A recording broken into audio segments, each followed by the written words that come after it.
Hepinize teşekkür ederim. In December 2014, while doing manuscript research at the Rare Book Library at Istanbul University, I came across this diagram on the left. I found it in a collected volume that contained excerpts from unidentified works composed by Isma'il Hakki Bursevi.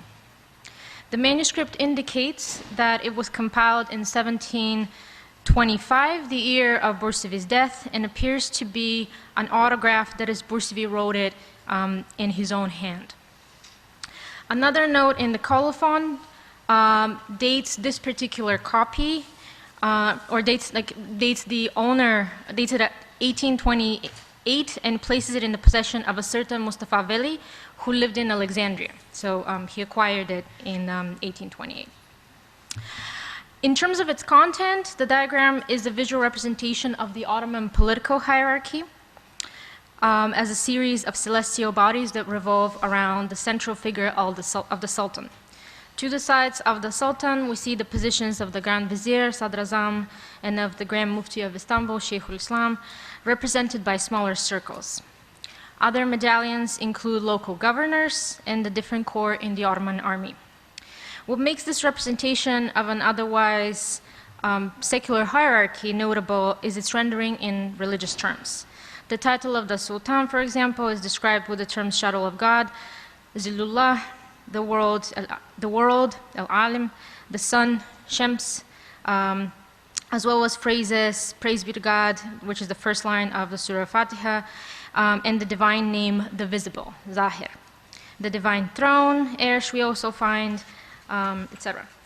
To the right side of the Sultan, the position of the Grand Vizier is depicted through the terms Lord of the Two Worlds, Rabbil Alamin, also from Surah Fatiha, the divine name, the hidden, Batin, the moon, Qamar, the divine footstool, Kursi, etc. The corps in the Ottoman army are depicted as the four pillars of the House of Power, Beit al-Sultanat, but also through Quranic verses.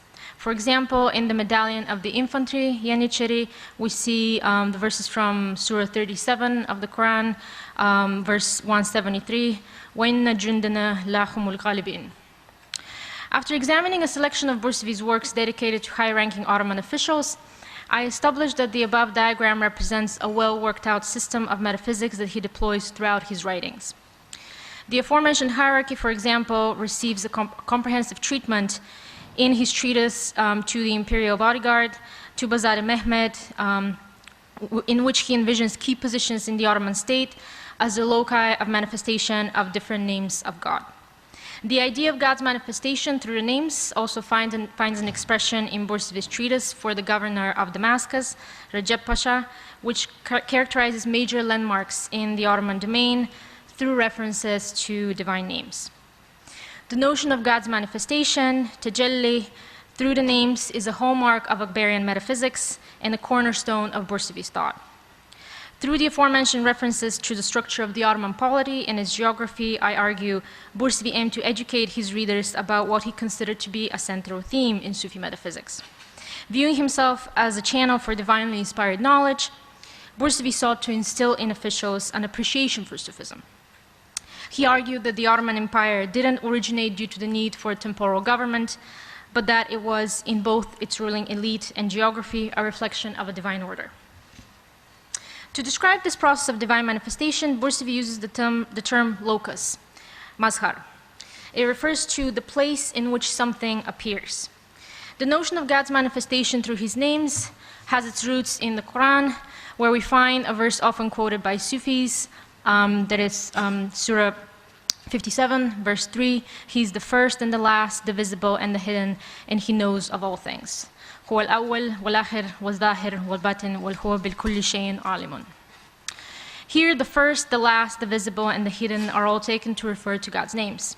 The generally accepted view in Islamic theology based on a prophetic hadith is that God has 99 names. Some of them express his kindness towards creation, for example, Razik, the sustainer, and Veli, the friend, while others highlight his power, such as Qadir, the all-powerful, or Muntakim, the avenger. Another Quranic verse commonly used by proponents of the idea of divine manifestation is verse 115 of Surah 2, Wherever you turn, there is the face of God. فَأَيْنَمَا تُوَلُّوا فَثَمَّ وَجْهُ اللَّهِ, which is believed to portray God as an ever-present force in the world. The concept of God's manifestation was developed at length by Ibn Arabi, whose work, Fusus al-Hikam, Bursevi mentions reading from cover to cover. He stated that while God's essence is beyond the limits of human understanding, aspects of him can be known through his manifestation in the world. God's self-manifestation, Ibn Arabi points out, is the crucial force that brings entities into existence. And he says, there is no one thing whose being is necessary through itself except the real. The existence of the possible thing is necessary through him, since it is his locus of manifestation, and he is manifest within it. The divine names play a central role for this process as the identifiers enabling this differentiation of one reality from another. Ibn Arabi also says, God is many in his properties, he possesses the most beautiful names, in each name is a mark, alama, upon an intelligible reality which is different from other realities. When the cosmos comes from non-existence into existence, its faces are many, and these seek the names, I mean the object named, even though the entity is one. In the same way, the cosmos, in respect of being a cosmos, is one, but it is many through its properties and individuals. More broadly, the idea of divine manifestation allows for the continuous involvement of God in the world, an important principle for Sufis who sought proximity to the divine during their lifetime. Furthermore, the notion of God's manifestation effectively reconciles the tension between divine transcendence and immanence by enabling God's proximity to creation while simultaneously affirming his divine sovereignty. In Bursevi's metaphysical system, as I will show in a moment, the notion of God's manifestation through the names also serves two additional goals. First, it provides legitimation for the Ottoman establishment by drawing a direct link between the temporal world of Ottoman statesmen on the one hand and the divine realm on the other. Second, through a depiction of key landmarks in the empire as the loci of individual divine names, it maps a sacred geography onto the Ottoman territories. In both of these cases, Bursevi creatively adapts Akbarian notions of divine manifestation to give them a uniquely Ottoman flavor and relevance, which he tailors to his specific audience. And at this point, allow me to just say a few things about Isma'il Hakkı Bursevi. With over 100 works attributed to him, Bursevi ranks as one of the most prolific Ottoman authors of all time. He's particularly well known for his 10-volume commentary on the Quran, Ruhul Bayan, in which he intertwines what he considers canonical sources for Quranic scripture interpretation with Persian Sufi poetry and prose. And he states in his own words that that was novel for his time. Bursevi also composed the only known biography of several generations of Jelveti Sufi masters, known as the Silsilname Jelvetiye. Bursevi's importance in the Ottoman literary landscape, as well as the larger Islamic intellectual tradition, is indicated by the praises that he received from his contemporaries as well as later authors. For example, in his appendix to Tashkoprizade's Shakaik-i Numaniye, Naqshbandi Sheikh Mehmed Effendi notes that Bursevi's Quranic exegesis was superior to that of other scholars, and his metaphysical speculation unparalleled among Sufis. Kazasker Mehmed Emin Salim describes Bursevi as an outstanding poet who wrote in Arabic, Persian, and Turkish, and an expert in Sufi interpretation of the Quran and Hadith. 19th century literary critic and author Muallim Naji writes that Hakki's writing in Ottoman Turkish was extraordinary for his time. And Sufi historian Mehmet Şemseddin notes that Bursevi's miracles were so numerous that listing them transcends the abilities of a human being. Bursevi was born on the Black Sea coastal town of Aydosy in present-day Bulgaria, and he received his early education in the imperial centers of Edirne and Istanbul. After completing his studies and initiation into the Jelveti order, he taught and preached in several Balkan cities in what is now Macedonia. Like many important scholars of the medieval Islamic world, Bursevi traveled widely. He performed the pilgrimage to Mecca twice and lived in Damascus for several years, where he frequented the tomb of Ibn Arabi. On one of his return trips from Mecca, he was invited to teach at Al-Azhar University in Cairo. Bursevi was very well connected to the Ottoman ruling elite. On at least two occasions, in 1695 and 1696, he accompanied Sultan Mustafa II famous for leading the Second Siege of Vienna, on his military campaigns against the Habsburgs with the task of boosting the morale of the troops. Bursevi's popularity among the ruling elite was not limited to the Sultan. He was also a close friend of two Ottoman Grand Viziers. To one of them, Çorlu Ali Pasha, he dedicated a treatise on the connection between governance and spirituality, which is titled Tuhfe-i Aliye. Bursevi's relationship to other religious figures of all ranks seems to have been uneasy.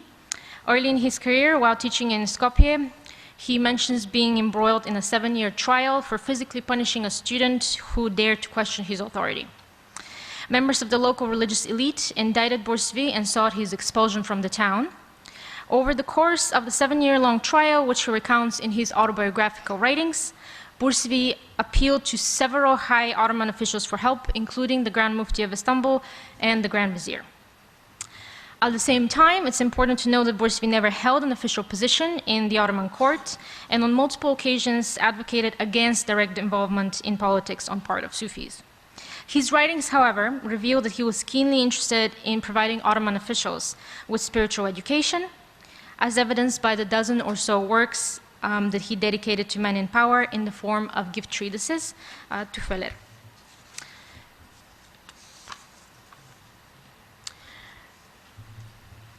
When we look at these dedicatory works, we notice that they exhibit a remarkable variety in terms of content and organization, which has led some scholars to hesitate about classifying them as belonging to the same genre. I have argued elsewhere about the benefits of considering these works as representative of the genre of advice writing, nasihat. Here, I will focus on the edifying role that his gift treatises to officials play in their engagement with Akbarian metaphysics, and in particular the notion of God's manifestation through the divine names. The didactic role of Bursevi's writings to officials is evident in the introductions to his tuhfas. There he specifies that his choice of Ottoman Turkish as the language of the treatises is motivated by a wish to make their content comprehensible to readers. In his treatise to the Grand Vizier Çorlu Ali Pasha, Bursevi explains, "It is necessary that the folk of the imamate follows the wisdom laid out in this book. For this reason, I wrote this book in Turkish, the language of the Turkish lands, so that the minds can easily comprehend it." One notices a similar theme in the writing, in the book that Bursevi dedicated to the governor of Syria, Recep Pasha, where he also defends the use of simpler literary style. He says, "Every nation's language is to its own residents delectable, and its expressions dear. Her kavmin lügati kendilerine leziz ve itibarlarında azizdir." In the course of writing, the reason for avoiding an awkward style is apparent, Bursevi says. The cumbersome word is tasteless, and the one that uses it wicked. Yazma esnasında çok külfetli ve duru yoldan sapma tarzının alınmamasının sırrı açık ve sebebi bellidir. Çünkü külfet ile olan kelam tatsız ve hatta sahibi günahkar olur. By choosing a language and style that his audience would easily understand, Bursevi signals that his goal in writing is to educate and inform, to serve as a source of knowledge for the officials he addresses directly. The concern with rendering his work comprehensible is also noticeable in the content of Bursevi's tuhfas. Namely, he outlines the mechanism of divine manifestation through specific examples that his target audience would understand. For example, in his treatise dedicated to the Serhasiki of the palace, to Bazade Mehmed, Bursevi describes the positions of several Ottoman officials as the loci of manifestation of divine names, also reflected in this diagram. Thus, God's name, the knower, Alim, is manifested in the position of the Shaykh al-Islam. The name, the magnificent, Al-Jalil, is manifested in the position of the Kazaskar of the Balkans. The beautiful Jamal in the Kazaskar of Anatolia, the most perfect, Al-Kamil in that of Mecca and Medina, and so forth. To explain how divine manifestation works in practice, Bursevi links an attribute of the political position that he is discussing with the divine name which manifests in it.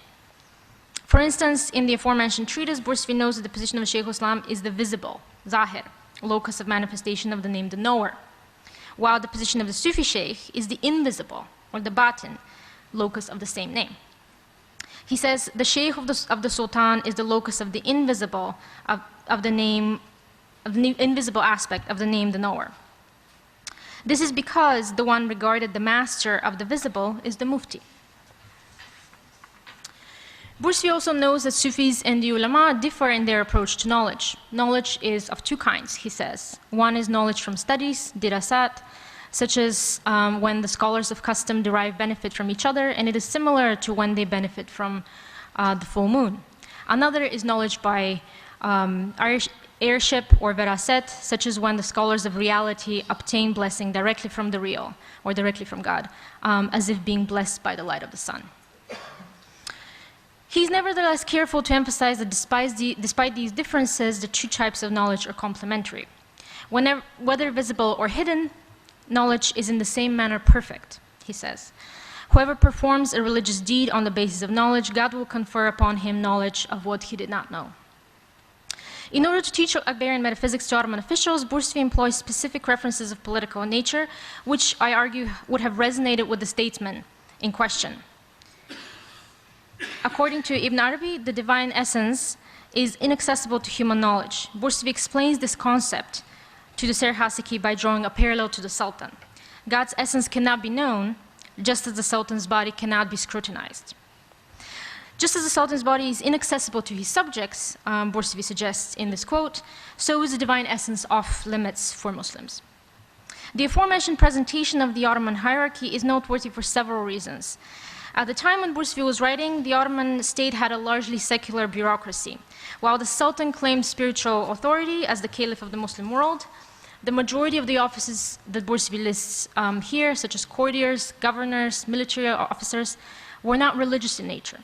By establishing a direct link between the Ottoman polity on the one hand and the divine names on the other, Bursevi lends significant spiritual legitimacy to the Ottoman Empire, suggesting that it came about not simply due to a temporal need for a government, but by a divine order. Bursevi employs the notion of God's manifestation to not only depict the Ottoman political hierarchy, but also Ottoman geography.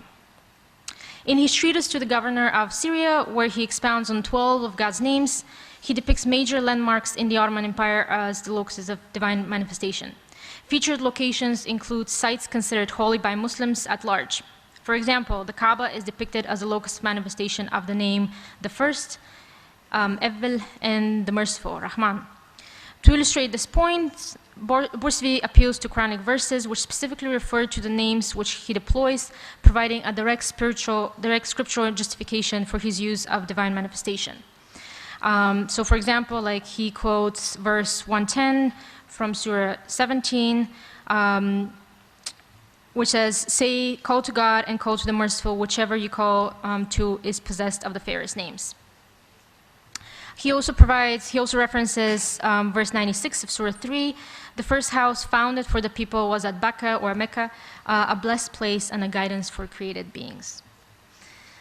Bursevi continues this wordplay in mapping out the rest of the landmarks in the sacred geography. Al-Aqsa Mosque is the locus of manifestation of the name the Holy, Quddus, and the glorious Subuh, because, as the author points out, righteous souls find calm in sacred places, Muqaddas topraklarda, and particularly in the Holy Land, and are blessed and purified outwardly and inwardly. Other cities in the Ottoman domain follow suit, in whose descriptions Bursevi links physical characteristics of these landmarks with specific divine names. Baghdad is thus the expression of the name the visible, Zahir, due to its being the largest of the eastern cities, in his words. Though beldelerinin en buyudur, he says, and having the most perfect hadith transmitters. Harika hadislere sahip ricalen zuhuru orada en mükemmeldir. Egypt, Misr, is by contrast the locus of the name the hidden, because of its location in the west, away from Sufis' preferred locations. So Bursevi here says, the sunset is the setting of the sun after it having been visible. It is for this reason that the seal of the saints, he's referring to Ibn al-Arabi, emigrated from the Maghreb to Syria, so that the secret of being the seal, having been hidden, then became apparent. Bursevi's descriptions of Egypt and Syria rely on the play of words and geography. Bata, or west in Turkish, is merely a letter short from the Arabic batin, hidden, the very divine name which the author argues manifests in the land of Egypt. Alongside well-known Islamic landmarks, Bursevi also lists a number of Ottoman cities as the place in which divine names manifest. So for example, he portrays Bursa as the locus of the name King of Kings, Master of Glory and Honor.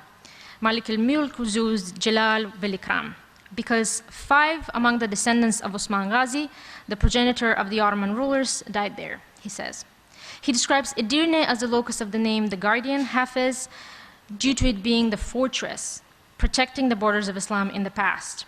Istanbul is the place in which the name the Great, Jami, manifests due to it being the seat of power, Saltanat-ın Yeri. The reference to geographical landmarks in addressing the governor of Syria is deliberate. Similar to his portrayal of the Ottoman political hierarchy in describing the divine manifestation to the Serhasiki of the palace, to Bazar-e Mehmed, Bursevi employs in this treatise a vocabulary and points of reference that would have been familiar to Recep Pasha. While he relies on existing Ottoman landmarks to render divine manifestation understandable to the governor, Bursevi simultaneously maps a sacred geography over the territory or onto the territories of the Ottoman Empire, including long-time Islamic cities and strictly Ottoman landmarks alike. In doing so, he implies that the physical realm of the Ottoman polity is itself a macrocosmic representation of a divine realm.